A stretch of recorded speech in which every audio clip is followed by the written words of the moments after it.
Andrés Noreña. Muy buenos días, mi nombre es Felipe Andrés Noreña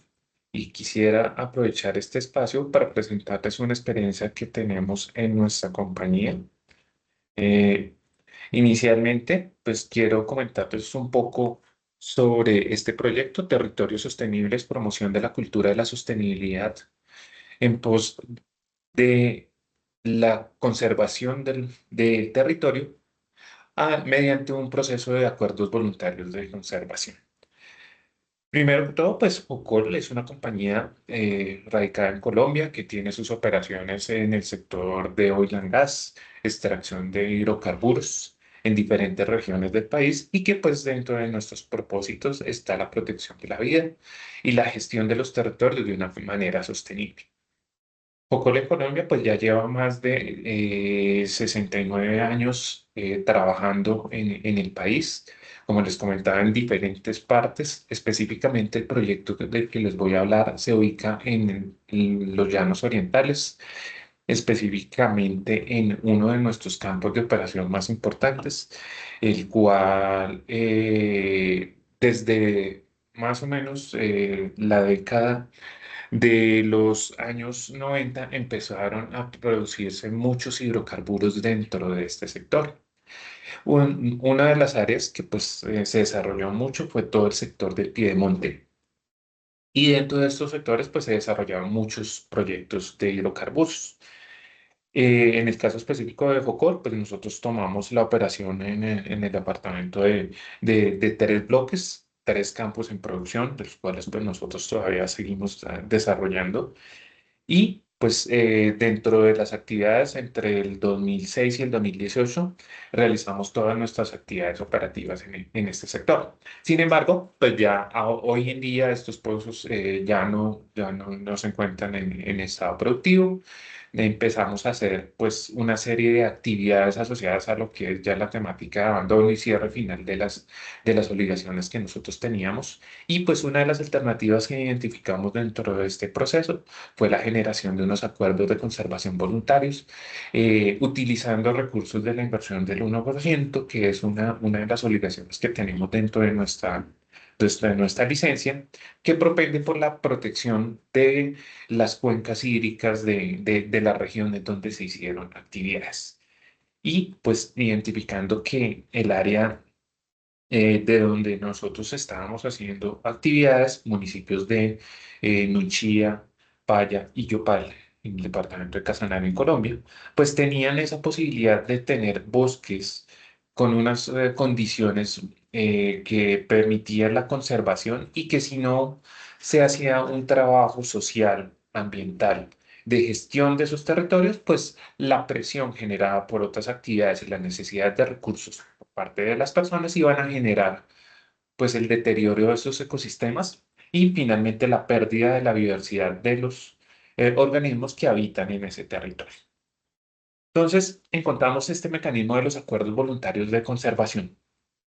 que tiene mucha injerencia en la parte de lo que es cambio de cultura y capacitación, generar esas capacidades prácticas que permitan generar sostenibilidad de los territorios haciendo una explotación sostenible de los recursos que tenemos en ellos. Mediante los acuerdos, ¿qué es lo que buscamos? Que las personas de las diferentes áreas que tienen estos relictos de bosque, que tienen estas diferentes partes que todavía podemos conservar, los pudiésemos conectar en un gran corredor donde preserváramos esos bosques, pero que de alguna manera buscáramos mecanismos para cambiar esa conciencia de que solamente haciendo aprovechamiento o eliminando estos bosques para generar procesos productivos como la ganadería o la agricultura, íbamos a obtener recursos en esta región, ¿sí? Entonces, pues estos acuerdos, como les mencionaba, entonces, se focalizaron en una microcuenca específica que es la Barreña, la Cañuela y la Cochera, que son tres afluentes principales de lo que es la vertiente del Cravo Sur y el río Payé. Estos predios, entonces, pues se hizo una caracterización, una identificación de esas posibilidades y esos servicios ecosistémicos que tenían para poder generar estos acuerdos. Y en el marco de los mismos empezaron a generar espacios de capacitación, talleres, espacios un poco menos formales, ¿sí? a través de encuentros comunitarios donde se pudiese hablar y comunicar esas experiencias que tenemos sobre el territorio y enriquecerlas, ese conocimiento que ya tienen las personas de la región, con esos otros conocimientos que podemos traer de la parte técnica, de la parte productiva, desde un punto de vista de utilización de esos predios, de esas fincas, manteniendo y conservando esas áreas que nos interesan para generar recarga hídrica, conservación de ecosistemas y demás elementos y servicios ecosistémicos, pero una vez empezar a buscar ese conocimiento y aplicarlo a la región. Es así como entonces desde el año 2023 se empezaron a hacer estos acuerdos. Básicamente se firmaron 163 acuerdos que cubren un área de más de 2.000 hectáreas y se empezaron a hacer los diferentes talleres focalizados a esas actividades tradicionales que tenían en la región, ¿sí? Entonces, la ganadería, la agricultura y otro tipo de prácticas de estos territorios se empezaron a utilizar, pero ellos también tenían prácticas como el tejido, prácticas como la talla, que también nos sirvieron como elementos y puntos de encuentro para hacer esa labor de conciencia y de colaboración y de buscar esa transmisión de conocimientos. Entonces empezaron a generar esos diferentes espacios buscando la integración de diferentes actores. Entonces teníamos madres, cabezas de familia, familias convencionales donde hay padre, madre, niños, adolescentes. Tenemos diferentes grupos y cada grupo pues va a tener unas diferencias y unas formas de entender su territorio muy diferentes y lo que nos pudimos dar cuenta es que los espacios diferenciales nos podían enriquecer eso. Entonces se buscaron temas como las tintadas, que es una reunión en la cual pues se sientan a tomar tinto mientras se conversa sobre el territorio. Las mujeres tenían una tradición muy asociada a lo que es el tejido. Entonces, pues también se buscaron elementos como hacer esos encuentros para tejer, pero en el transcurso del tejer, tejamos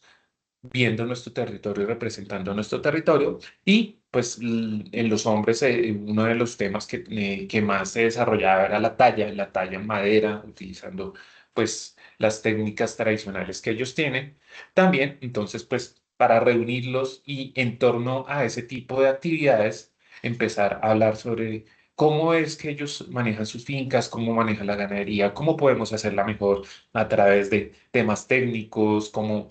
mejorar su producción sin tener que afectar ese territorio. Entonces, este programa de educación y concientización pues empezó a tener tanta fuerza que muchas de las personas que no estaban involucradas dentro del programa, porque pertenecían a la área, también empezaron a participar porque pues era un encuentro en el cual podían enriquecer sus conocimientos y pues mejorar las prácticas de sus diferentes fincas. Continuando entonces pues con estas actividades, pues la metodología, como les comentaba, fue muy focalizada a encontrar esas cosas que le gustaban a cada una de esos grupos de interés y empezar a aprovechar esos espacios para la transmisión de conocimiento. Se hicieron una serie de fichas metodológicas en las cuales se incluyeron todas las temáticas que deberíamos abarcar, ¿sí? Dentro de esos encuentros y los resultados que esperábamos dentro de cada uno de ellos.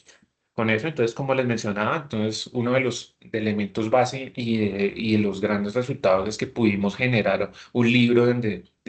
se compilaron todos estos tejidos que fueron diseñados por pues, las personas, específicamente las mujeres que participaron de estos grupos de los acuerdos de conservación. Más o menos las mujeres son el 53% de los participantes dentro de los acuerdos donde tenemos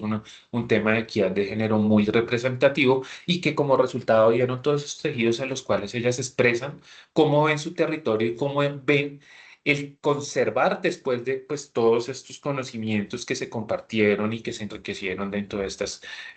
prácticas y encuentros de conocimiento. Y a su vez también los hombres, entonces las tallas que se hicieron, todo eso, pues son representaciones de todos estos individuos, son una de las grandes elementos que logramos generar y mejorar dentro de esta temática fue que empezaron a ver los diferentes organismos que existían en el ecosistema, principalmente los felinos, todo lo que era temas de mamíferos mayores, incluyendo pues todos los eh, primates y otro tipo de elementos como elementos necesarios dentro del ecosistema que tienen una función ecológica para la dispersión de semillas, el control de las poblaciones, que es lo que nos ayuda a los felinos. Entonces, todos esos elementos empezaron a verlos y a entender que cada uno de esos organismos, pues, conviven con ellos y que el hacerles daño o generar alguna alteración en los mismos, pues finalmente va a generar es una alteración dentro de esos ecosistemas y que finalmente pues van a generar una menor productividad dentro de sus áreas, de los mismos predios. Entonces, pues esta es la experiencia que nosotros tenemos, como nos contaba, el gran resultado fue que todas las personas que se involucraron en el programa continuaron. Hoy en día, entonces, pues esas más de 2000 hectáreas siguen conservadas, hubo un cambio cultural y de la concepción del ecosistema y pues uno de esos grandes resultados que nosotros resaltamos es que aprovechamos esos espacios para generar una conciencia de diferentes niveles y de diferentes grupos de cómo conservar y producir de forma simultánea. Es así que les agradezco muchísimo ese espacio y pues espero que sea de utilidad para poderlo replicar en diferentes partes donde podamos buscar estos mecanismos para conservar y educar simultáneamente. Muchísimas gracias y un feliz día.